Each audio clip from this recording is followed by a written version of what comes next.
Genre, identité de genre, orientation sexuelle, Origine ethnique, culturelle ou sociale, prétendue race, convictions philosophiques, politiques ou religieuses, âge ou situation de handicap. nous sommes tous et toutes différents. Parfois, ces différences font peur.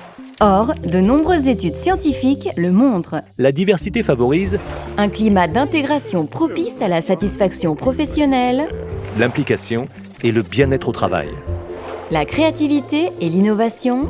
la multiplicité des talents et des compétences. Finalement, la diversité apporte une qualité accrue et une image positive à l'institution. Mais promouvoir la diversité n'est pas sans difficulté, notamment à cause des biais implicites. Ceux-ci peuvent influencer notre jugement à chaque étape d'un processus de recrutement ou de promotion. Alors que nous devrions nous baser sur des caractéristiques objectives. Lors du recrutement, le vocabulaire utilisé dans les lettres de recommandation n'est pas neutre. En effet, à compétences égales, les hommes sont davantage décrits selon leurs qualités intellectuelles. Alors que les femmes sont plutôt décrites selon leurs aptitudes sociales.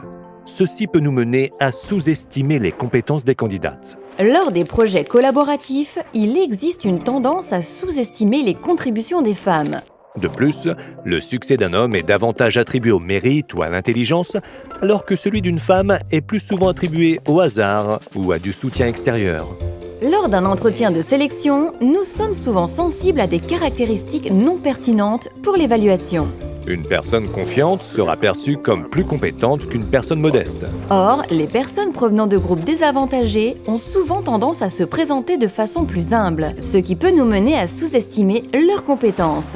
Face à une personne plus âgée, nous aurons tendance à croire qu'elle travaille lentement ou qu'elle sera moins à l'aise avec la technologie, même si c'est faux. Dans une commission de recrutement ou de promotion, il est beaucoup plus facile de se baser sur des stéréotypes partagés que de s'entendre sur des éléments qui ne se conforment pas à nos préjugés. Nous avons alors d'autant plus de risques de nous tromper collectivement. Nous sommes tous et toutes à la merci des biais implicites, même si nous sommes tolérants, antiracistes ou féministes. Mais alors, que devons-nous faire ? Voici quelques astuces.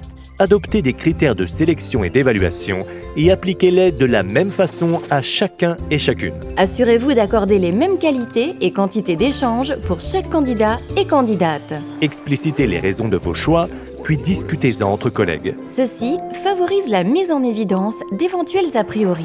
Prenez votre temps.